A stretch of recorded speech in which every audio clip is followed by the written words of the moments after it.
வெள்ளம் போல சாத்தான் வந்தாலும் ஆவிதாமே கொடி பிடிப்பா. வெள்ளம் போல சாத்தான் வந்தாலும் ஆவிதாமே கொடி பிடிப்பா. அஞ்சாதே என் மகனே, நீ அஞ்சாதே என் மகளே, அஞ்சாதே என் மகனே நீ மைந்தன் தூய ஆவியின் திரியேக ஆசீர்வாதம் நம் அனைவரையும் காப்பதாக. ஆமேன். கிறிஸ்து இயேசுவுக்குள் அன்பான இறை மக்களே, இன்றைய நாளின் சிந்தனைக்காக உபாகமம் 27:5 அங்கே உங்கள் கடவுளாகிய கர்த்தருக்குரிய பலிபீடம் ஒன்றை கட்ட வேண்டும். இரும்பு ஆயுதம் படாத கற்கள் அதை கட்டப்பட வேண்டும். நீ உன் கடவுளாகிய கர்த்தரின் பலிபீடத்தை செதுக்கப்படாத கற்களாலே கட்ட வேண்டும். அதன் மேல் உன் கடவுளாகிய கர்த்தருக்கு தகன பலிகளை செலுத்த வேண்டும் என்றார்.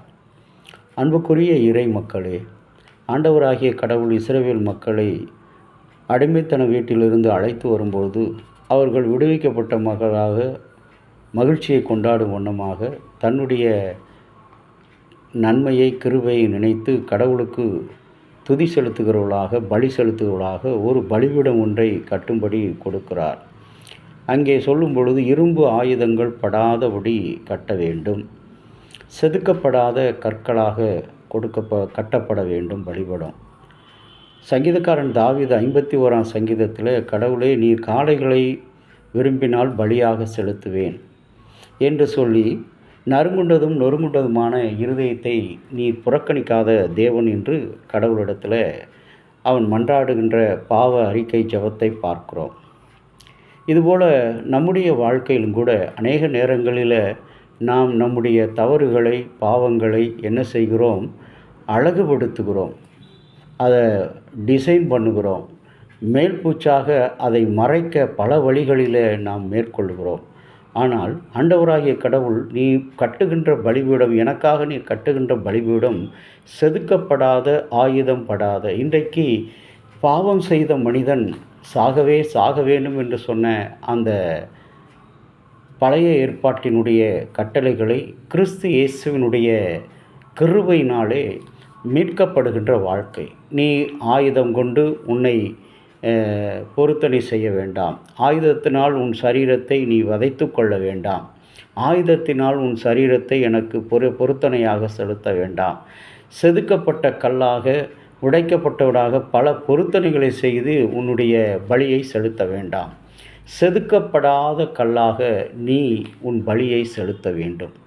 இன்றைக்கு நாம் இருக்கிற வண்ணமாகவே ஆண்டவரிடத்தில், கடவுளே நான் ஒரு இயலாத மனிதன், நான் ஒரு குறைவுள்ள மனிதன், குற்றம் உள்ள மனிதன், இன்றைக்கு என் குறைகளோடு நான் வருகிறேன், என்னை நீர் உமக்கு பலியாக ஒப்பு கொடுக்கிறேன், என்னை ஏற்றுக்கொள்ளும், என்னை தாங்கி தப்புவியும் என்று சொல்லுகின்ற ஒரு மனிதனாக இன்றைக்கு கடவுள் நம்மை அழைக்கிறார். நாம் அப்படியே ஆண்டவரிடத்தில் நம்மை சாஷ்டாங்கமாக பணிவோம்.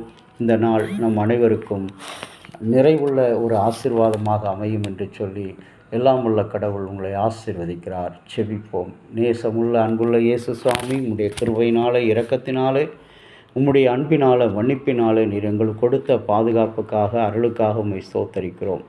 கர்த்தாவே, இந்த நாளிலும் உம்முடைய கிருபையை நினைத்து நன்றி செலுத்துகிறோம். எங்களுடைய பலிகளை நாங்கள் செதுக்கப்படாத கற்களாக, ஆணிகளால் அடிக்கப்படாத, இரும்புகளால் தாக்கப்படாத சரீரத்தை உடையவர்களாக நாங்கள் உம்மிடத்தில் அர்ப்பணிக்க நீர் எங்களுக்கு கற்றுக் கொடுத்திருக்கிறீர். அவனமாக எங்களை அர்ப்பணிக்கிறோம். ஆண்டவரே, இந்த நாளில் எங்களை உமக்கு உகந்த பலியாக ஏற்றுக்கொள்ளும். இயேசு கிறிஸ்துவின் நாமத்தில் வேண்டிக் கொள்கிறேன், ஜீவனுள்ள நல்ல பிதாவே. ஆமேன். தந்தையாகிய கடவுளின் அன்பும் மைந்தராகிய இயேசுனுடைய அருளும் பரிசுத்த ஆவியினுடைய நல்ல உறவும் பாதுகாப்பும் பராமரிப்பும் நம் அனைவரோடு கூட இருந்து ஆசீர்வதித்து காப்பதாக. ஆமேன்.